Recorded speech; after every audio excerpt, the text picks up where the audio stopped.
성도님들과 한번 인사를 나누실까요? 환영합니다. 축복합니다. 네, 늘 주님의 은혜와 사랑이 가득하길 바랍니다. 네, 요즘에 날씨가 또 무척 덥죠. 저도 에어컨을 너무 빵빵하게 틀어서 지금 전기세가 걱정이 되긴 하는데요. 뭐 어떻겠어요. 사람은 살고 봐야 되니까요. 네, 우리 성도님들 안전관리 잘 유의하시고 좀 더운 여름 잘 보내시길 소망합니다. 우리 성도님들은 혹시 미술관 가시는 걸 좋아하시나요? 미술관? 좋죠. 네. 네, 미술관에 가서 우리가 뭘 하나요? 보통 미술관 가서 네, 관람하죠. 네, 작품을 감상합니다. 작품을 감상하다 보면 사람들이 이제 반응을 하죠. 근데 이 반응이 다 같을까요? 네, 다르죠. 자, 예를 들어서 우리 한 미술관에 십자가에 달리신 예수님의 그림을 전시를 합니다. 이 그림 앞에 세 사람이 있습니다. 첫 번째 사람은 이렇게 반응을 합니다. 어우, 너무 끔찍한 장면이야. 어떻게 이거를 예술로 표현할 수 있을까 하고 거북해하면서 고개를 돌립니다. 두 번째 사람은 이렇게 반응합니다. 우리를 위해 예수님이 십자가에 달리셨지라고 눈물을 흘리면서 기도를 합니다. 그리고 첫 번째, 두 번째 사람과는 다르게 이 세 번째 사람은 그림을 보고 감정을 드러내지 않습니다. 세 번째 사람은 뭘 보냐면 그림의 구도랑 색상을 봅니다. 그러니까 이 사람에게 그림은 오직 분석의 대상이라고 볼 수 있죠. 혹시 우리 성도님들은 첫 번째부터 세 번째 사람 중에서 어떤 사람에 가까우신가요? 네, 몇 번째요? 두 번째. 네, 너무 아멘입니다. 저도 울보라서 두 번째 사람처럼 엉엉 울면서 감상할 것 같습니다. 이처럼 그림 앞에서 사람들의 반응이 다 다르죠. 오늘 말씀은 우리 성도님들도 잘 아시는 예수님께서 십자가형을 선고받고 돌아가시기 직전까지의 이야기입니다. 이 미술관의 세 사람처럼 역시 오늘 말씀에도 세 종류의 사람이 등장합니다. 첫 번째는 예수님을 뒤따르는 사람들, 두 번째는 예수님을 비방하는 사람들, 그리고 마지막으로 예수님과 함께 십자가에 달린 사람들입니다. 이 세 종류의 사람들은 구원이라는 주님의 뜻을 나타내는 역할을 하고요. 이 사람들을 통해서 우리는 이 주님의 뜻이 어떻게 드러나는가를 좀 살펴보고자 합니다. 더 나아가 우리가 또 교훈을 얻고자 합니다. 오늘 말씀을 통해서 우리 성도님들 은혜 받는 귀한 시간이 되기를 소망합니다. 누가복음 23장 26절에서 27절을 보시면 십자가를 지고 가시는 예수님을 뒤따르는 사람들 중에서 구레네 시몬과 또 가슴을 치며 슬피 우는 여자들이 있었습니다. 이 구레네라는 지역이 북아프리카 지중해 연안에 있는 도시라고 하고요. 이때 당시에 많은 유대인들이 구레네 지역으로 이주를 했었고, 그렇게 시몬은 이 해외에 거주하는 유대인이라고 하는 그 디아스포라인이라고 합니다. 이 시몬은 유월절 절기를 지키기 위해서 예루살렘으로 오게 되었는데요. 시몬은 이 군병들에 의해 예수님의 십자가를 지게 됩니다. 이와 병행 본문이 마태복음 27장 32절과 마가복음 15장 21절을 보시면 이렇게 좀 표현하고 있습니다. 27장 32절에서는 그에게 예수님의 십자가를 억지로 지어가게 하였더라라고 되어 있고요. 마가복음 15장 21절도 마찬가지로 그를 억지로 같이 가게 하여 예수님의 십자가를 지우고라고 표현을 하고 있습니다. 시몬은 이 군병들에 의해서 억지로 십자가를 지게 됩니다. 그런데 이 마태복음과 마가복음과는 다르게 이 누가복음에서는 그에게 십자가를 지워 예수를 따르게 하더라라고 조금 다르게 표현을 하고 있습니다.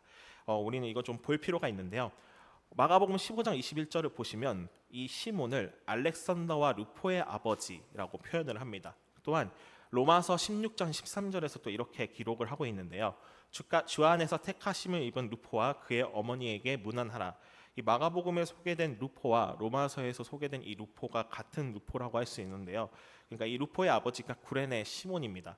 로마서에서 주 안에서 택하심을 입은 이 루포라고 기록되어 있는 것으로 보아 이 루포 가정이 믿음이 강했던 가정임을 우리는 알 수 있습니다. 그러니까 이 루포의 아버지 시몬이 비록 이 예수님의 십자가를 억지로 지게 되었지만 이 십자가를 지는 경험을 통해서 훗날 이 루포 가정은 예수님의 신실한 제자가 됐다는 것을 의미합니다. 즉 이 십자가를 지는 경험 자체가 복의 통로이면서 더 나아가 이 십자가를 지는 행동이 구원이라는 주님의 뜻을 깨닫게 하기 위함입니다. 이어서 27절에서는 가슴을 치며 슬피 우는 여자들이 나옵니다. 이들은 정말로 슬퍼하면서 울고 있는데요. 그런 여인들에게 예수님은 이런 말씀을 하셨습니다. 누가복음 23장 28절을 함께 봉독하겠습니다. 예수께서 돌이켜 그들을 향하여 이르시되 예루살렘의 딸들아 나를 위하여 울지 말고 너희와 너희 자녀를 위하여 울라. 네, 예수님은 왜 나를 위하여 울지 말고 너희와 너희 자녀를 위해서 울라고 하셨을까요? 이 말은요, 너희가 나의 고난을 슬퍼하면서도 너희와 너희 자녀들이 장차 받을 고난에 대해서 슬퍼하지 못하면 아무 의미도 없다라는 뜻을 가지고 있습니다. 그러니까 예수님을 사랑하는 마음으로 예수님의 고난을 아파하며 울어도 그것이 동정의 눈물로 되어버린다면 아무 의미 없다고 예수님은 말씀하십니다. 이 십자가를 지신 예수님을 보면서 그저 예수님이 그냥 얼마나 아프실까라고 생각하며 우는 것은 우리에게 의미가 없습니다. 그렇다면 우리에게 필요한 눈물은 무엇일까? 바로 자신의 죄를 깨닫고 흘리는 눈물입니다. 예수님께서 내 죄를 위해 돌아가셨는데 나는 여전히 죄에 빠져 살고 있는지 생각하며 흘려야 하는 눈물입니다. 또한 예수님께서 우리를 위해 대신 벌을 받아주신 것에 대한 감사의 눈물로도 생각할 수 있습니다. 이 눈물에 대해 말씀드리는 이유는 이런 눈물이 우리에게 있어야만 우리 구원이라는 주님의 뜻을 깨달을 수 있기 때문입니다. 그렇게 이 구원이라는 주님의 뜻을 위해 죄에 대해 진심으로 회개하는 마음으로 눈물 흘리며 우리는 기도해야 할 것입니다. 이 십자가의 고난을 단순히 동정으로 생각하지 마시고 우리의 죄를 위해 당한 고난임을 기억하시기를 바랍니다. 죄로부터 회복시킨 주님께 감사하는 동원교회 성도님들이 되시기를 바랍니다. 예수님을 뒷따르는 사람들에 의해서 이번엔 십자가를 지시는 예수님을 비방하는 사람들이 등장합니다. 누가복음 23장 35절에서 36절을 함께 봉독합니다. 백성은 서서 구경하는데 관리들은 비웃어 이르되 저가 남을 구원하였으니 만일 하나님이 택하신 자 그리스도이면 자신도 구원할지어다 하고 군인들도 희롱하면서 나와 신포도주를 주며 35절과 36절에 이제 세 분류가 나옵니다. 백성들과 관리들 그리고 군인들이 나오는데요. 먼저 언급된 사람들은 백성들입니다. 이 백성들은 그냥 단순히 서서 구경합니다. 아무것도 하지 않습니다. 근데 이 누가복음에서 이 백성들도 예수님을 비방하는 사람들과 묶어서 이야기하고 있습니다. 왜냐하면 이 백성들도 결국은 방관자이기 때문입니다. 그 다음으로 관리들, 이들은 유대 지도자들입니다. 이들은 예수님이 그리스도이시고 구세주이시고 메시아임을 믿지 못하고 자기들 멋대로 판단하며 예수님을 비웃었습니다. 또한 군인들이 있습니다. 이들은 예수님의 왕 되심을 희롱하고 있습니다. 이렇게 백성과 관리, 군인들에게 공통점이 있습니다. 바로 십자가에 달리신 예수님을 보고 당신이 메시아라면 내려와 봐라 라고 반응을 합니다. 이들은 당신은 메시아가 아니기 때문에 십자가에 내려오지 못하겠지라고 생각하고 조롱합니다. 하지만 예수님은 메시아의 시기에 십자가에 내려오지 않으신 겁니다. 예수님은 이 예수님을 비방하는 사람들조차도 사랑하셨기 때문에 십자가에 내려오지 않으셨습니다. 예수님이 비방하는 사람들을 통해서도 주님의 뜻인 이 구원을 나타내기 위함입니다. 그런데 이 예수님에게 정말 메시아라면 십자가에서 내려와 봐라 라고 한 것이 이들만의 요구일까요? 우리도 예수님에게 이렇게 요구할 때가 있습니다. 예수님, 날 사랑하신다면 제 문제를 무조건 다 해결해 주실 거죠? 라고 우리는 이렇게 반응할 때가 있습니다. 그러면서 예수님이 아무것도 하지 않으실 때 우리는 혹시 예수님이 나를 사랑하지 않으신가? 라고 의심하기도 합니다. 예수님이 우리를 사랑하지 않기 때문에 아무것도 하지 않으신 것이 아닙니다. 우리를 너무나 사랑하시기 때문에 아무것도 하지 않을 때가 있는 것입니다. 지난 설교 시간 때 제가 말씀드린 적이 있었는데요. 예수님은 제자들에게 이 십자가 순환을 예고하시면서 나를 메시아라고는 하지만 너희들이 생각하기에는 이 정말 말도 안 되는 사건, 이 십자가에 못 박혀 죽는 사건이 발생할 거야 라고 말씀을 하셨습니다. 예수님은 정말 메시아임에도 불구하고 아무 힘도 없는 어린아이 취급당하며 그렇게 십자가에 달리셨습니다. 정말 사람의 생각으로는 용납할 수 없지만 예수님은 이 구원을 이루기 위해서 말도 안 되는 일에 기꺼이 용납하셨습니다. 그렇게 우리는 어떠한 경우에도 주님의 사랑을 의심하지 말아야 할 것입니다. 주님의 사랑을 의심한다면 우리도 예수님을 비방하는 사람들의 모습과도 같을 겁니다. 예수님이 우리를 사랑하지 않으셔서 아무것도 하지 않은 것이 아니라 우리를 너무나 사랑하시기에 아무것도 하지 않았음을 기억하시기를 바랍니다. 예수님이 결국 십자가에 내려오지 않은 것, 모든 사람을 사랑하시고 결국 주님의 뜻인 구원을 나타내기 위함임을 우리 성도님들께서 기억해 주시기를 바랍니다. 다음으로는 예수님과 함께 십자가에 달린 사람들, 십자가 좌우편에 달린 행악자들입니다. 누가복음 23장 39절에서 40절을 함께 봉독하겠습니다. 달린 행악자 중 하나는 비방하여 이르되 내가 그리스도가 아니냐 너와 우리를 구원하라 하되 하나는 그 사람을 꾸짖어 이르되 내가 동일한 정죄를 받고서도 하나님을 두려워하지 아니하느냐. 아멘. 이 한 강도는 예수님을 조롱했고 다른 한 강도는 그 강도를 책망하고 하나님을 향한 경외심을 보입니다.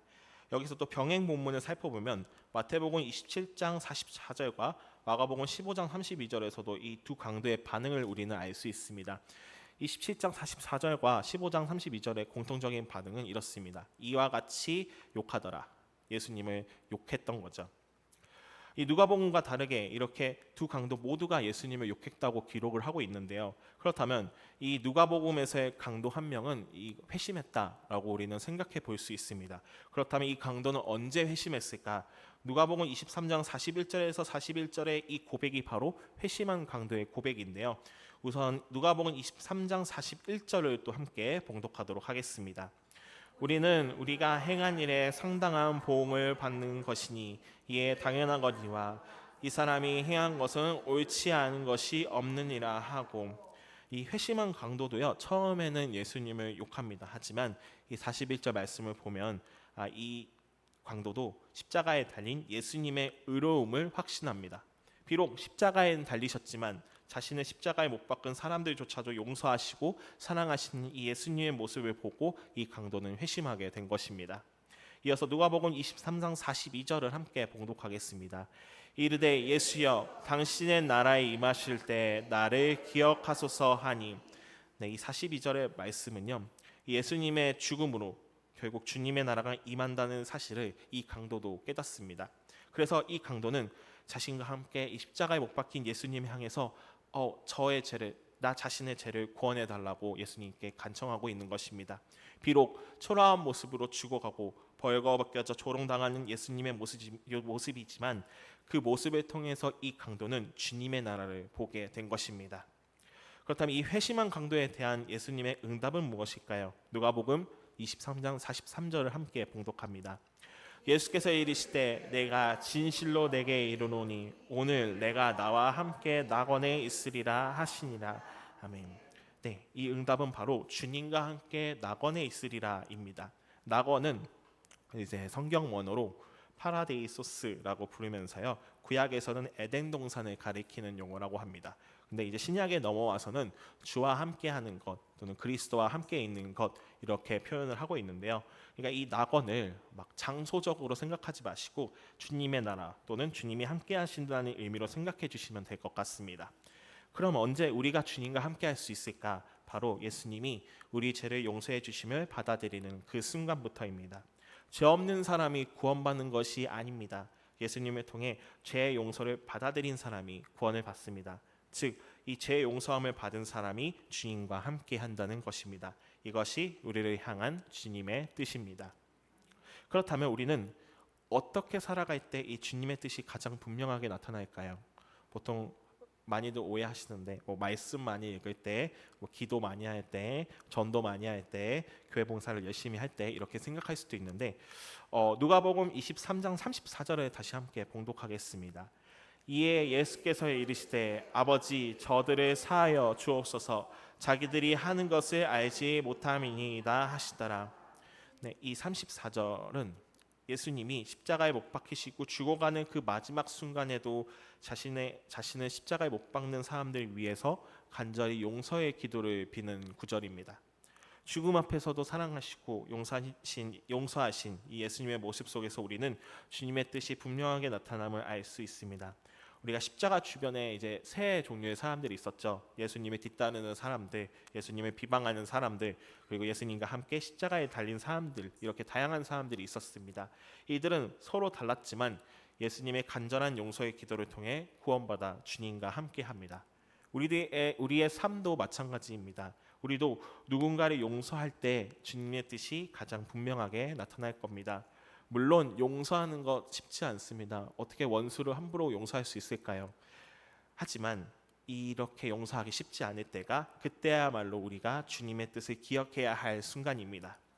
용서는 이 주님의 뜻을 드러내는 최고의 방법입니다. 그렇기 때문에 우리도 용서를 실천할 필요가 있습니다. 우리 역시 서로 다르지만 결국 주님의 뜻 안에서 모두가 구원받아 주님과 함께하게 되었기 때문입니다. 용서를 실천하는 삶이 결국 주님의 뜻이 분명히 나타나는 길임을 우리 동원교회 성도님들께서 기억해 주시기를 바랍니다. 또한 이 동원교회 성도님들의 삶 속에서도 주님의 뜻이 분명하게 나타나기를 바랍니다.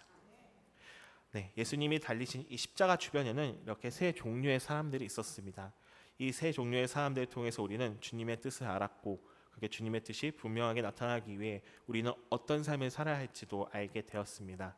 첫 번째는 예수님 위에 슬피 울며 따라간 사람들을 통해서 우리에게는 이 동정의 눈물이 필요한 것이 아니라 정말 진심 어린 회개의 눈물과 감사의 눈물이 필요함을 우리는 알게 되었습니다.